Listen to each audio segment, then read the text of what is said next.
Hey, it's studio time. The Locals Lounge at Radio 94.9. Send your band submissions to Nate at radio949colorado.com. And welcome back to Studio 94.9. It's the Locals Lounge at Radio 94.9. Nate Wild once again with you. And I got our guest in for the week, John from Nadalands. Welcome, man.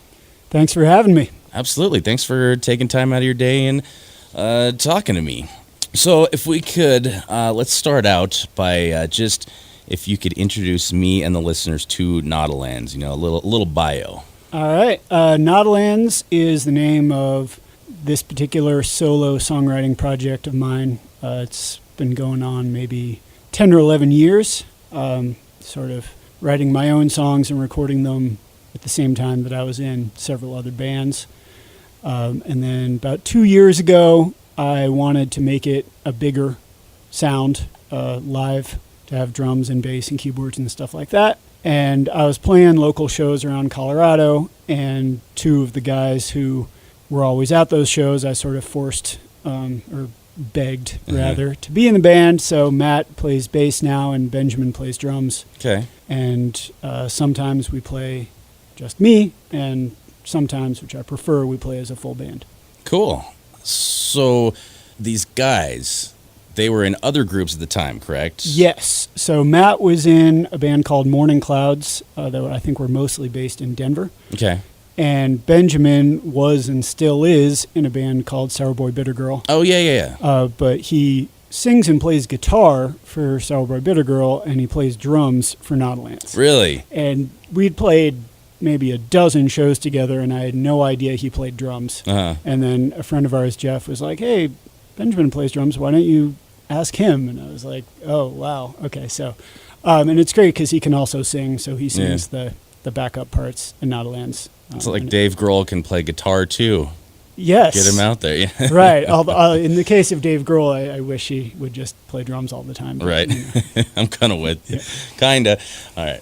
Well, cool, man. Let's go ahead and play a tune. This one's called Primitive Relics. Can you tell me about this song? Yes. This song, I got the idea for it in Mexico City. They have this huge anthropology museum in Mexico City, and I was there this past winter. And, there are lots of stories or myths about people, the sort of older indigenous people in Mexico coming across some ruins, and there would be no survivors to explain what had created this old city or something like that. So they would come up with their own ideas. And so I sort of fast forwarded that to the future. And that's how I got the idea for this song. That is fascinating. Huh. Well, cool. Once again, it's John from Nadalands joining me in the studio today. This is called Primitive Relics. Take it away.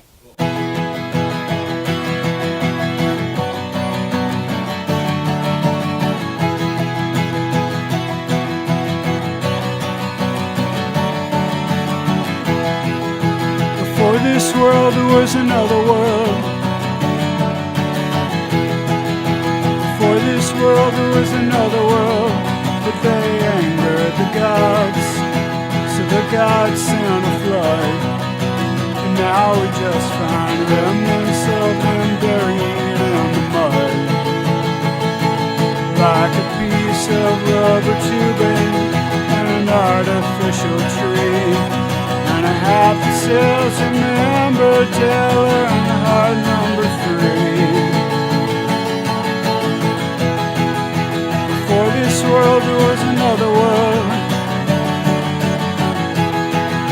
Before this world, there was another world, but ours will surely last.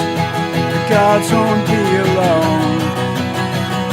We send them every third child before they're grown.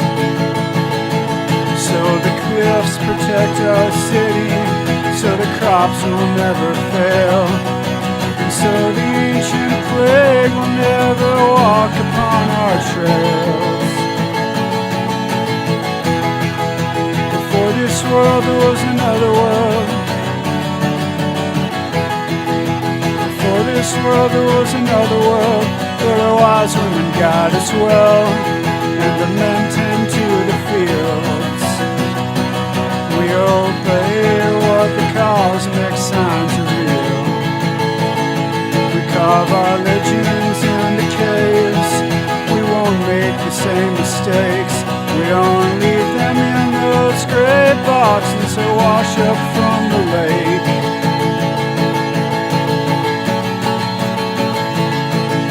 A lingua beside for the blood script that we found, written on the walls of a chamber underground.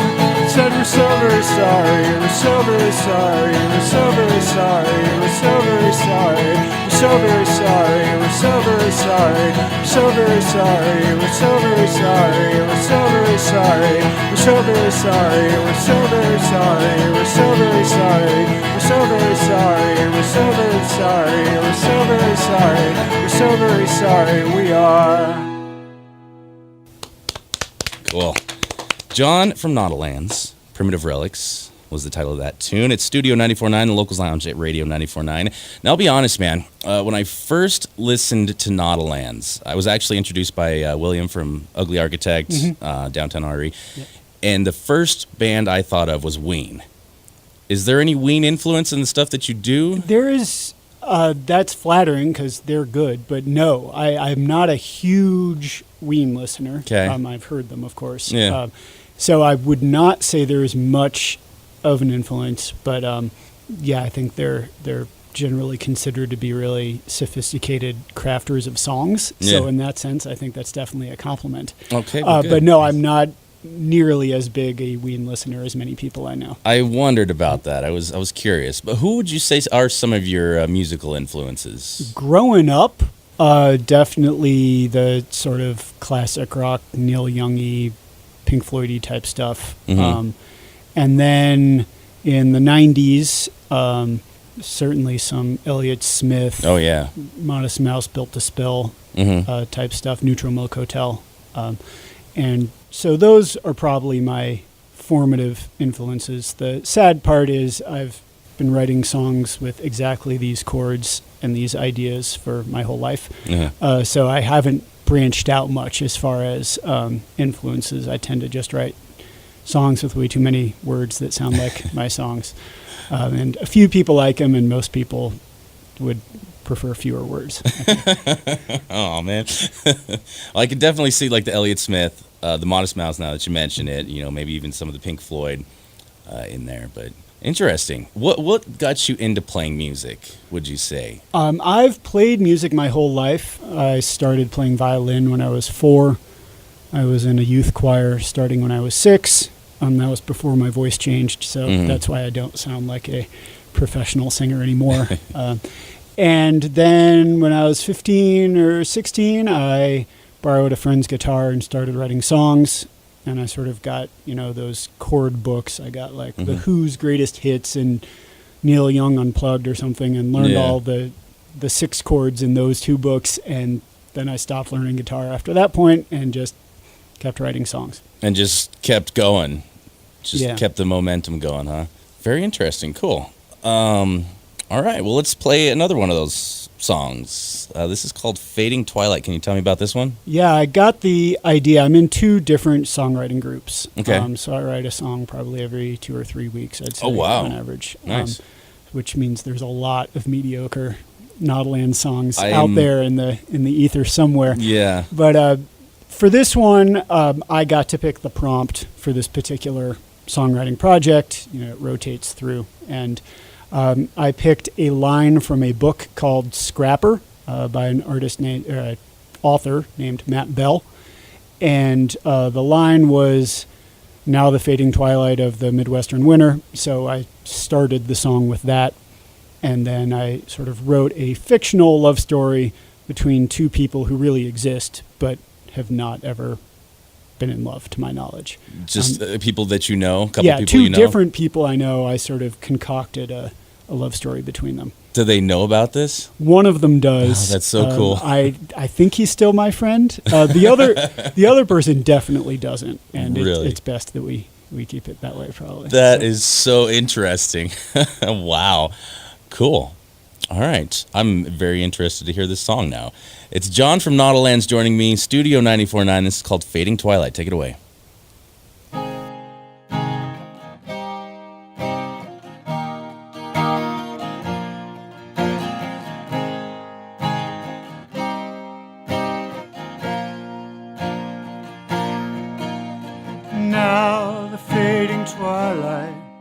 of the Midwestern winter.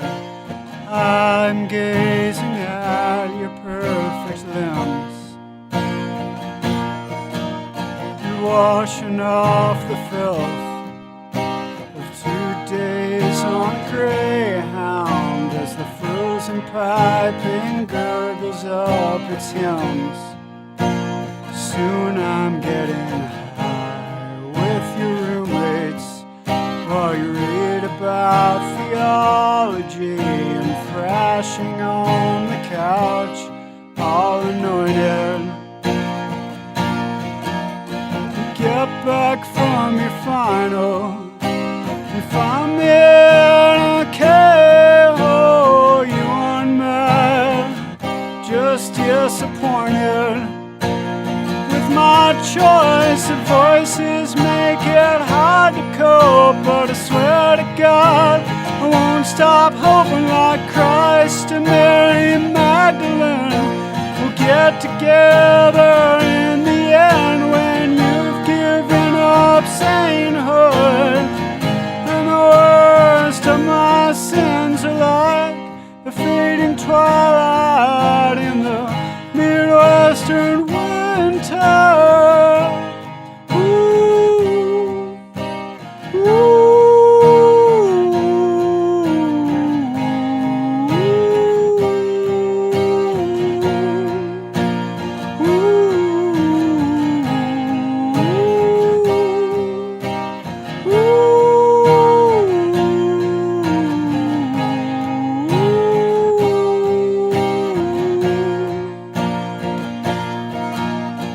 Now the dying shadows of the northeastern summer, I'm waiting outside for my ride,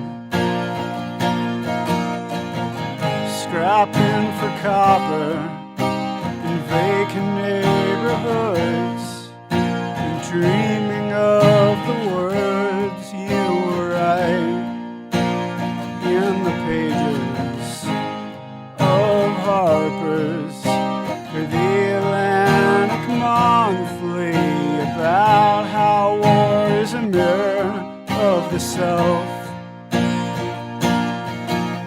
The guys in my crew, I tell them that I knew you, but not that I won't ever love anyone else. Do you ever think of me as your Jeep drives south from Turkey across the border? I hope Kurdish militias take care of their foreign reporters. I pray the sunburned scars of whatever evil has been done there dim like dying shadows in the northeastern summer.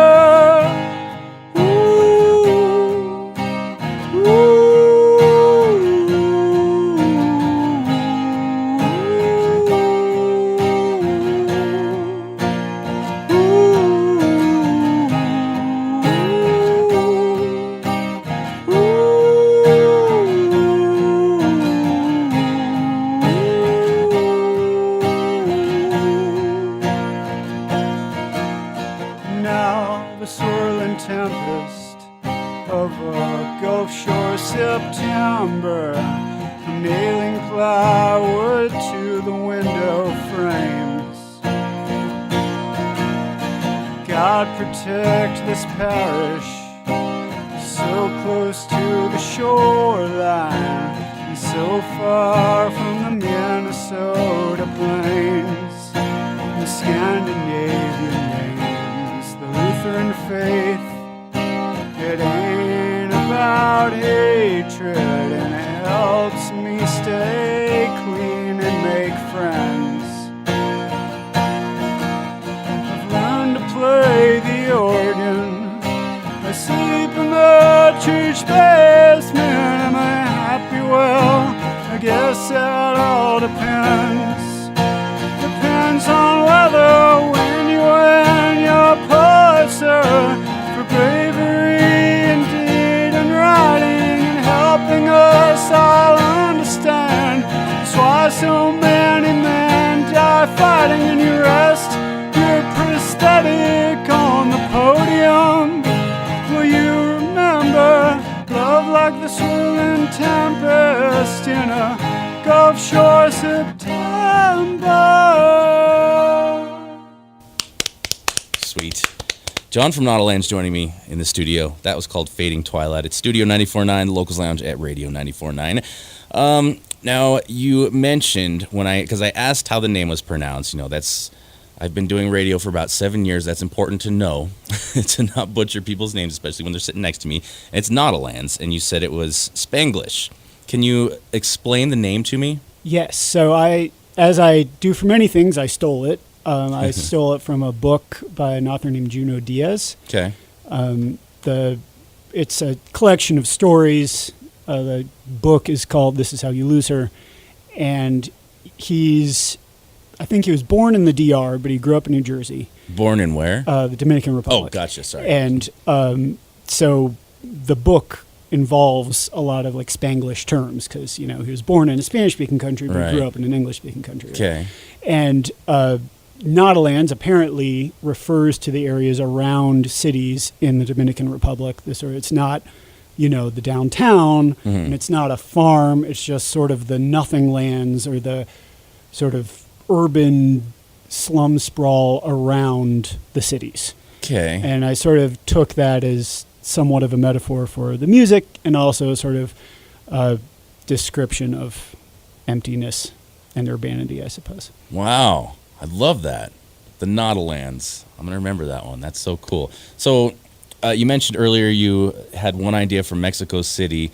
Do you have a connection with Central America? No, this is sort of my biggest failing in life, and there's been many. I just cannot seem to learn Spanish. I'm trying right now, making plans to maybe go to Colombia for a week this coming summer. But no, I am from Indiana. I speak only English, and I've traveled a little bit through Latin America, but sadly my efforts have thus far failed to have any significant linguistic or cultural connection. But yeah, I hope to be able to speak decent enough Spanish someday that I can travel around and actually meet people. Yeah, so just kind of a fascination you have. Yeah, I'm interested in geography in general. I like traveling. I like reading about other places. Yeah, Rosetta Stone. Yeah, that's what I'm doing right now. I bought it on a drunken night, actually, when I decided, hey, maybe I'll just move to Mexico someday. Mm-hmm. And it's great.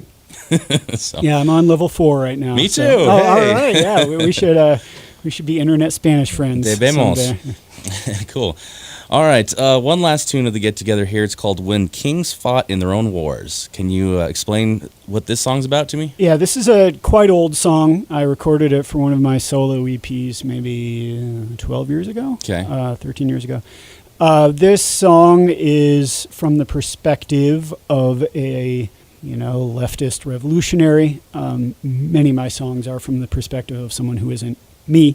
Okay, I've never fomented a revolution before, at least not yet. At the time of recording this. Right, exactly. Give it time. There's always tomorrow. So it's from, the perspective of someone who has sacrificed the comforts of everyday living for some greater ideal. And maybe there's a part of me that wishes I was doing more of that. But this is definitely not an autobiographical song. Very interesting. Cool. Once again, it's John from Nadalands joining me, Studio 94.9, and this is called When Kings Fought in Their Own Wars. Take it away.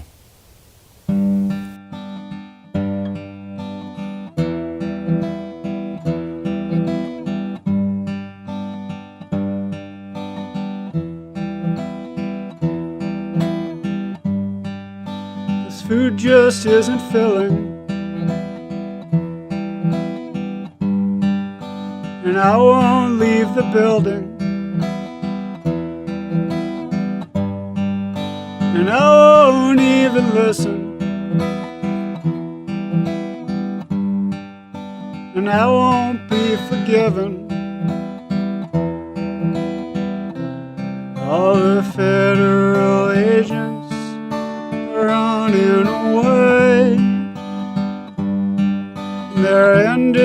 negotiations. I hope I don't forget what I meant to say about the impermanence of nations. Well, I can't start this over, and I can't just rewind to when kings fought in their own wars, and you were mine.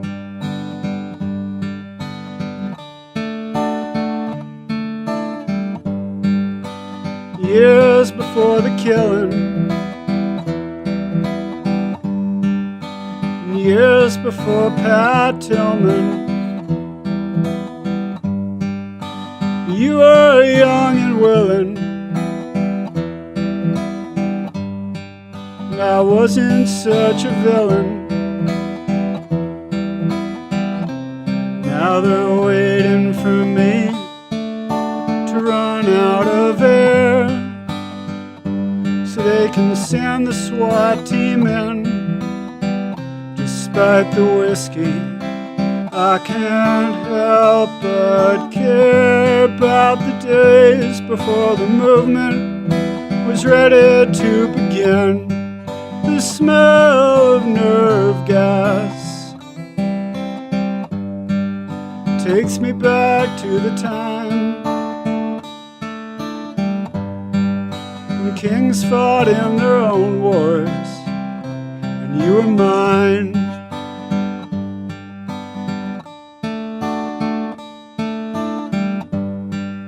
Well, they'll call me a madman when the news explains what happened, and I can't stop laughing at all this fun I'm having. There's a man on the other side of this wall with 2 children and a wife. Even though I know it'll mean my downfall, I just can't take his life, 'cause that could have been us. So baby, wouldn't that be fine if kings fought in their own wars and you were mine?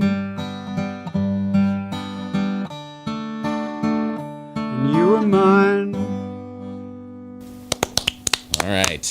John from Nadalands, When Kings Fought in Their Own Wars. It's Studio 94.9, the Locals Lounge at Radio 94.9. Now, tell me what's next for you, John, musically, for your bandmates. What's going on? Well, for me, we're going to take a few months off. In July, I'm going on tour in the Midwest with my other band, which is called The Lonely Hearts. We're opening a few dates for the Mountain Goats, who are, one of my favorite acts of all time. Oh, cool. So this is sort of the dream came true sort of tour. Yeah. That everyone waits decades for. Right, nice. This is mine. One glorious week in July. Yeah. And it'd be like me opening up for Wayne. Right, yeah, exactly. Maybe that could also happen in July. Oh, man, knock on wood. All right. And then Benjamin, his other band, Celebrate Bitter Girl, they've got an album coming out sometime soon, and I believe he's going to be touring in support of that full-length album. Cool. When it comes out. I don't know the exact dates of that. Matt is organizing a combo literature songwriting series called Open Space up in Fort Collins. All right. I feel like I've heard of that.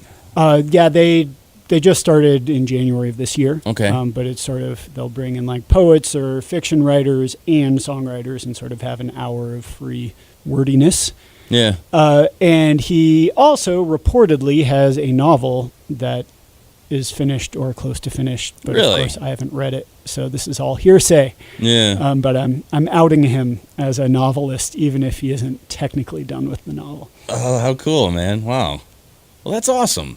Once again, John, can't thank you enough for coming in, man, taking time out of your day, sharing your music and sharing your stories. Thanks for having me. I'm really happy to be able to play some songs for you. Appreciate it. Absolutely.